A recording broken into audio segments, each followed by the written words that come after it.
अब आपने कबीर गरीबदास साहिब जी की वाणी में एक पढ़ा, जैसे आपने तो नहीं पढ़ा होगा, बहुत बार बोला है दास ने कि राम कृष्ण सतगुरु सहजादे और भक्ति हेत या हुए प्यादे।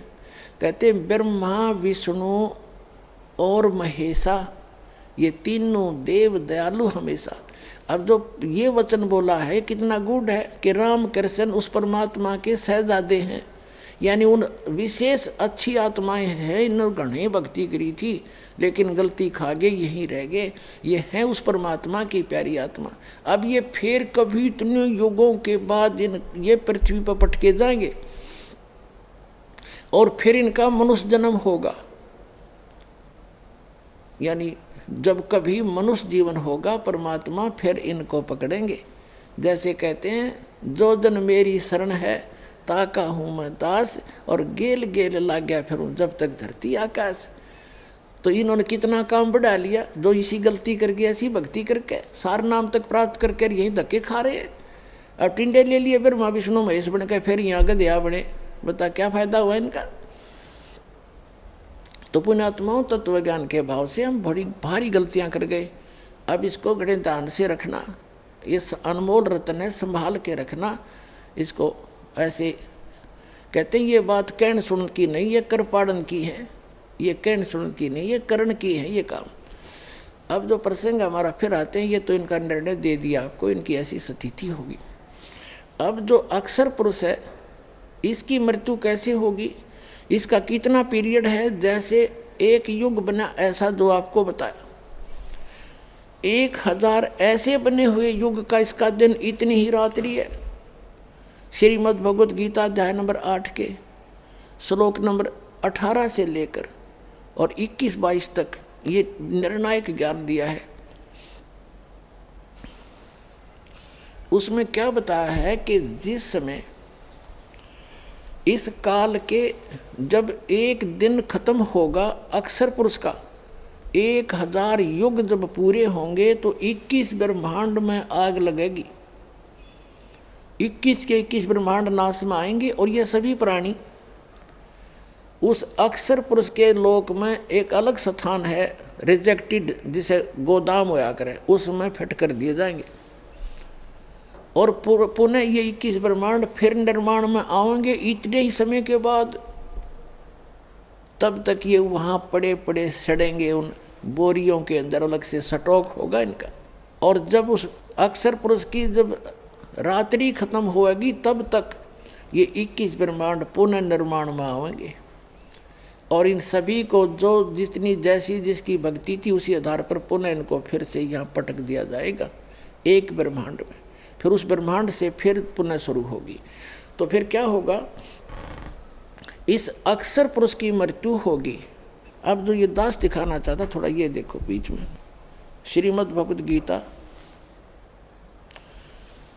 ये वही जय दयाल गोविंद का इसके अनुवादक हैं। 8वें अध्याय के आपको दिखाते हैं।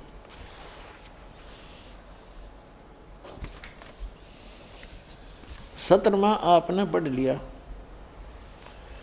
ये देखिएगा गीता अध्याय नंबर 8 का श्रीमद् भगवत गीता, ये 7 आपने पढ़ लिया। ये अक्षर पुरुष का है, परब्रह्म का एक दिन है, 1000 चतुर्युग का, 1000 युग का, नोट चतुर्युग। अब यहाँ हम 18वां पढ़ देंगे। इसमें क्या बताया है कि संपूर्ण चराचर भूतगण इस ब्रह्मा के दिन के प्रवेश काल में नहीं, ये जो ये ब्रह्मा ने ये गलत लिखा है, अक्षर पुरुष के एक दिन में के काल दिन के प्रवेश काल में अव्यक्त से अर्थात ब्रह्मा के सूक्ष्म शरीर से उत्पन्न अव्यक्तात से उत्पन्न होते हैं। और उस ब्रह्मा की नहीं, उस अक्षर पुरुष की रात्रि के प्रवेश काल में उस अव्यक्त नामक सूक्ष्म शरीर में नहीं, उस अव्यक्त संज्ञा के ही में लीन हो जाते हैं, उसमें वहाँ रख दिए जाते हैं। इसका अर्थ क्या है जैसे एक श्रीमद् भगवद गीता अध्याय नंबर 15 के श्लोक नंबर 16 और 17 में 3 पुरुष हैं, सरपुरुष, अक्षर पुरुष और परम अक्षर पुरुष। अब यहाँ वही 3 सिद्ध करने हैं। जैसे यहाँ क्या कहा है कि जब इस अक्षर पुरुष को यहाँ सेकंड अव्यक्त कहा है, ये दूसरा अव्यक्त है, लेकिन यहाँ इस प्रसंग में इसको अव्यक्त प्रथम कहा है। इसका क्या है, जैसे उसका 1000 युग का दिन जब समाप्त होगा तो पूरे 21 ब्रह्मांड का नाश हो जाएगा और उस अक्षर पुरुष के लोक में, जैसे उस 1000 चतुर्युग में उस अक्षर पुरुष के भी लोकों की आंशिक प्रलय होगी। जैसे यहाँ होती है, जब ब्रह्मा जी का एक दिन समाप्त होता है तो केवल इन 3 लोकों में प्रलय हो जाती है, लोक न्यू के न्यू रहते हैं और इनके ऊपर पानी जल भरकर बिल्कुल विनाश हो जाता है। पुनः फिर ये धीरे धीरे अपना स्थिति पर आते हैं, पुनः स्टार्ट होते हैं। तो इसी प्रकार उसके आंशिक लोकों में प्रलय हो जाती है उसकी भी, और उस जो बचे हुए लोक हैं जो उसका एक अलग से, जैसे यहाँ ब्रह्म लोक है वहाँ पर ब्रह्म लोक है, उसके अंदर सभी प्राणी रख दिए जाते हैं, ये नीचे वाले भी और उसके आंशिक हुई प्रलय वाले भी वहाँ रख दिए जाते हैं। अब इसका प्रमाण है, ये देखिएगा, ये क्या बताया है 18वें अध्याय के 8वें अध्याय के 18वें मंत्र में। इसमें ये बताया है कि संपूर्ण चराचर भूतगण ब्रह्मा के दिन के, ये है उस परब्रह्म के दिन के, अक्षर पुरुष के दिन के प्रवेश काल में और अव्यक्त से अर्थात उसी के लोक से उत्पन्न होते हैं। ये क्या होता है, और रात्रि में, यानी जब उस अक्षर पुरुष की रात्रि होती है 1000 युग की, उसके दौरान उसमें प्रवेश कर जाते हैं, वहाँ रखे रहते हैं, उसके शरीर में नहीं, वहाँ उसके लोक में रखे जाते हैं। उस प्रलय जब होती है तब का बात है। अब यहाँ अब 19, 20, 21, 22 से आपका यह बात समझ में आओगी। देखना 8वें अध्याय के 19वें श्लोक में कहा है, हे पार्थ, वही यह भूत समुदाय उत्पन्न होकर प्रकृति के वश हुआ, रात्रि के प्रवेश काल में लीन होता और दिन के प्रवेश काल में उत्पन्न हो जाता है। ठीक है। अब भी इसमें क्या कहा है कि परंतु उस अव्यक्त से परे जो दूसरा अव्यक्त विलक्षण जो सनातन अव्यक्त भाव है, वह परम देव पुरुष सब भूतों के नष्ट होने पर भी कभी नष्ट नहीं होता। अब क्या, जैसे क्या बताया है कि अक्षर पुरुष का जब इसको अव्यक्त कहा है, इसका जब 1000 युग का ऐसे बना हुआ दिन समाप्त होता है तो रात्रि के समय ये 21 ब्रह्मांड और उसके कुछ आंशिक ब्रह्मांडों का विनाश होकर के उसके लोक में इसका तो कति विनाश हो जाएगा, उसको वैसे प्रलय होती है। तो उसके एक परब्रह्म लोक है, यहाँ ब्रह्म लोक जिसने इसने प्राप्त, उसमें रख दिए जाएंगे।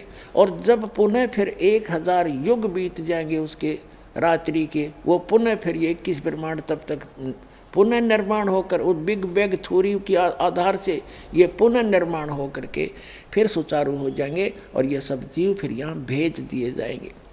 अब ये बताया है कि जिस अव्यक्त के लोक में ये रखे गए, उस अव्यक्त यानी अक्षर पुरुष परब्रह्म से अन्य एक और अव्यक्त परम भाव है, वो सबके नाश होने पर भी उसका स्थान और वो परमात्मा कभी विनाश में नहीं आता। अब देखो ये 8वें अध्याय का हम 19वां पढ़ रहे हैं। हे पार्थ, ये तो 19वां मैंने पढ़ दिया कि उसके दिन में प्रवेश हो जाते, रात्रि में फिर उत्पन्न हो जाते, दिन में उत्पन्न हो जाते हैं, रात्रि में प्रवेश हो। 20 में है, परंतु उस अव्यक्त से, इस अव्यक्त से, अक्षर पुरुष से अन्य जो दूसरा विलक्षण जो सनातन अव्यक्त भाव है, वह परमदेव पुरुष, वह पूर्ण परमात्मा सत्य पुरुष सब भूतों के सब के नष्ट होने पर भी नष्ट नहीं होता। अब यहाँ 2 अव्यक्त आपके सामने होंगे, एक अव्यक्त तो ये अक्षर पुरुष और दूसरे की तरफ ये संकेत करा वो परम अक्षर पुरुष। अब रह गया सर पुरुष, जो गीता ज्ञान दे रहा है ये सर पुरुष है। 7वें अध्याय के 24 और 25 में ये स्वयं कहता है कि मैं अव्यक्त हूँ। ये है वो सरपुरुष प्रथम अव्यक्त। अब 7वें अध्याय का 24-25 दिखाते हैं आपको, ये देखिएगा। ये अध्याय नंबर 7 का श्रीमद् भगवत गीता, वो 8 का था, ये अध्याय 7 है। और इसके 24-25 में 24 में क्या कहा है कि अव्यक्तम व्यक्तिम आपनम मनन्ते माम अबुधे। ये गीता ज्ञानदाता सरपुरुष श्री कृष्ण में बोल रहा है। परम भावम अजानंत मम अव्यम अनुतमम। क्या कहते हैं? बुद्धिहीन पुरुष मेरे अनुतम अविनाशी परम भाव को नहीं जानते। अनुतम का अर्थ, अनुतम तो लिख दिया, बुलाओ इनका, इन अनुतम तो लिख दिया। यहाँ अनुतम का अर्थ, अब देखो 17 में जाए के यहाँ विचलित हो गए, इसलिए अनुतम छोड़ दिया, देखी जाएगी जो होगी। ये 18वें अध्याय में देखो, हाड़नाश के रखे इन्होंने। ये 18वां अध्याय है, इसी 7वें का। इसमें क्या कर रखा है इन्होंने? अनुतमाम गति है इसमें। उदारा सर्वे एव एते ज्ञानी तु आत्मा एव मे मतम आस्थित स ही युक्तात्मा माम एव अनुतमाम गतिम। अनुतमाम गति, घटिया गति में, इसका अनुतमाम का अर्थ कर दिया अति उत्तम। वारे देवताओं, अनुत्तम माने अति उत्तम। 7वें अध्याय के 24वें श्लोक में ये विचलित हो गए, ये देखिएगा। अब 7वें अध्याय के ने सोचा अनुत्तम लिख दो। अब आत्मा तो इनकी भी नहीं मान रही थी, लेकिन अज्ञान था इनको। कहते हैं बुद्धिहीन मेरे, अनुतम का अर्थ अनुतमम, अनुतम का अर्थ लिख दिया अनुतम, या इसको हम घटिया भी तो बोल सकते हैं, और उसमें अति उत्तम कर रखा है। इसका अर्थ भी अति उत्तम ही मान कर लिख रहे हैं यहाँ पर। अनुतम हम इसको कहेंगे घटिया, अश्रेष्ठ, अविनाशी परम भाव को न जानते हुए ये बुद्धिहीन मेरे अनुतम यानी घटिया इस अटल नियम को, परम भाव को नहीं जानते हुए अव्यक्तम मुझ अव्यक्त माम, मुझ अव्यक्त को, ये तीनों ने बकवाद कर रखी है। माम अव्यक्तम, मुझ अव्यक्त को व्यक्तिम आपनम मनन्ते, मुझे कृष्ण रूप में, व्यक्ति रूप में प्राप्त हुआ मानते हैं ये मूर्ख, ये बुद्धिहीन। ये क्या कहता है कि मुझ अव्यक्त को, मैं अव्यक्त रहता हूँ, मैं किसी के सामने नहीं आता, गुप्त हूँ, और मुझ अव्यक्त को ये बुद्धिहीन व्यक्तम आपनम मनन्ते व्यक्तिम, ये श्री कृष्ण मान रहे होंगे। I am not Krishna. ये अव्यक्त, ये क्या कहता है फिर आगे 25वें श्लोक में 7वें अध्याय के, ये देखिएगा। ये 24वां हमने पढ़ लिया 7वें अध्याय का।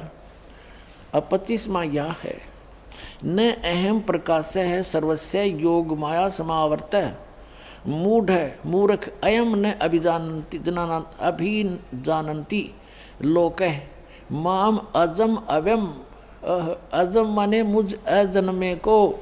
यहाँ अजम का अर्थ है कि मैं माँ से जन्म नहीं लेता, इसका जन्म ऐसे होता है जैसे गीता अध्याय नंबर 10 के श्लोक नंबर 2 में कहता है कि मेरी उत्पत्ति को ये देवता, ये ऋषि, ये मैं ऋषि नहीं जानते, क्योंकि ये मेरे से उत्पन्न हुए हैं। इसकी बाप की उत्पत्ति को बच्चे कैसे जानेंगे? तो दादाजी बतावेगा। तो दादाजी कबीर साहब, उसने आकर बताए आपके समक्ष, और कबीर सागर में लिखा हुआ 600 वर्ष पहले। तो यहाँ इस प्रश्न का उत्तर कौन ब्रह्मा का पिता है, कौन विष्णु का, कि माँ शंकर का दादा कौन है, हमको दे बता। तो ये कबीर परमेश्वर है, हम इन सब का, ब्रह्म का भी पिता, यानी तो ब्रह्मा विष्णु महेश के पिता का भी पिता, वो सब का दादा है, यानी सब के उत्पत्ति का मूल कारण वो है।